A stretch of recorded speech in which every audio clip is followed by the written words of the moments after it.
Let's start off with the Blazers-Clippers trade, actually.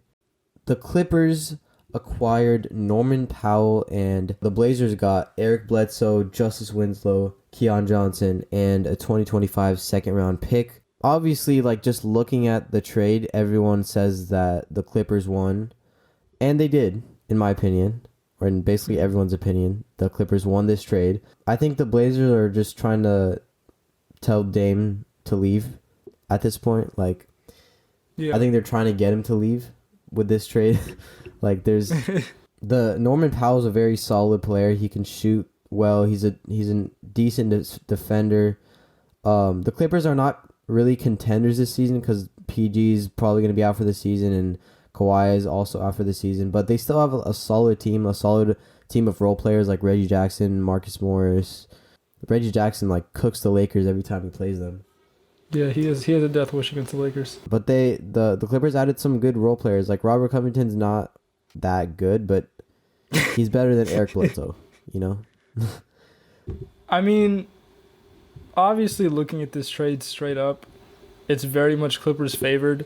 And I think this is a sign that the Clippers are, if Kawhi and PG stay healthy, they're going all in next year. Like their depth is looking really good. And I mean, this Clippers team, as much as I don't like this team, like even when they don't have star players, their team is really deep and they're almost always able to win games, like pretty much against any team.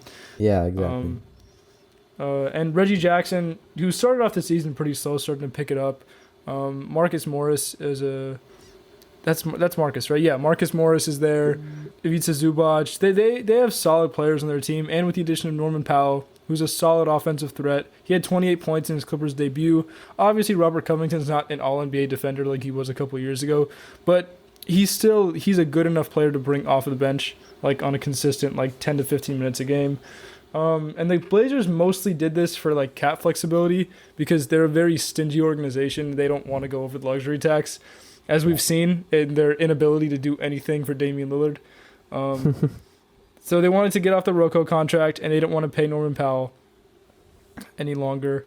So, I mean, I don't like what they got back. If I saw somebody talk about this, if we track it back to the Gary Trent-Norman Powell trade, like, this series of events basically led to the Blazers getting 0 first-round picks and trading away to Gary Trent and Norman Powell, who were both quality NBA players who are playing really well this season. Yeah, great. Gary Trent's going off this season, too. Yeah, and they traded 3 first-round picks for Robert Covington 2 years ago, just for him to be dumped off in it. Obviously, Justice Winslow just never really panned out. Keon Johnson's interesting, very athletic. Just needs to work on the IQ aspects of the game. But I mean, if I don't know who they're intending to sign next free agency. Like I don't know if you think James Harden's coming to Portland, but I don't get this move for them. Obviously, I get the money making decisions, but the direction of this franchise is interesting because I would have thought right now you could do what the Clippers are doing. You could stockpile assets and get a team ready to be really good for Dame next season. Like maybe even trade CJ, like overhaul what the team is doing completely. Fire Chauncey Billups because as we've seen, that's not a working experiment. It seems like they're just going in the opposite direction. Like if they're going full tank, they get a big pick, maybe trade that in the offseason next year.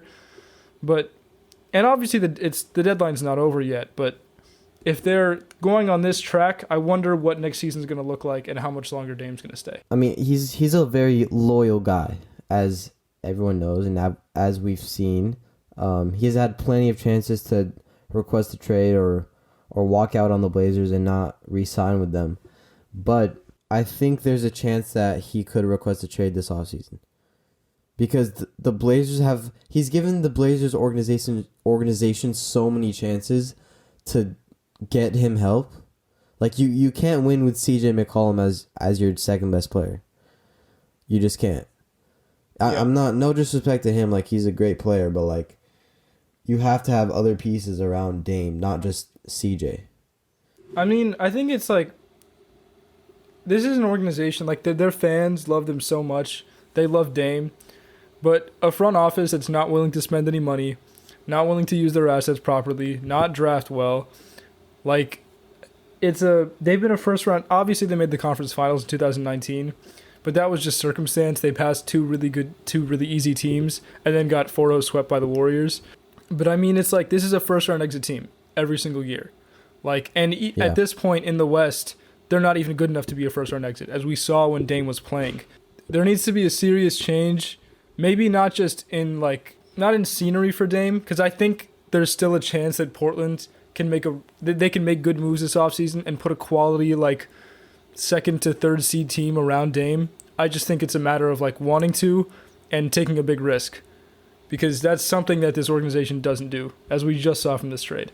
I mean, I get offloading Norman Powell because him and CJ basically do the same thing, and they've been putting Norman Powell in at the 3 instead of his natural position at the 2. But it's you want to hold on to those quality assets, get as much as you can out of them, and then reuse those assets later on. Because you're trying to get a second star around Dame that's not CJ McCollum.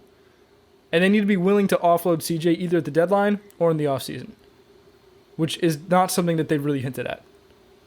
So, I don't know. Yep. If Dame leaves, it'll be disappointing because of obviously we make fun of Dame at times because he doesn't want to run from the grind, but this is not the Milwaukee Bucks, They're not going to trade for Jrue Holiday at the deadline. They're not going to properly draft and then develop players as time goes along. This is not that team. This is the Portland Trail Blazers, and they were pretty content being a first round exit for 5 years in a row. So, we'll see. We'll see.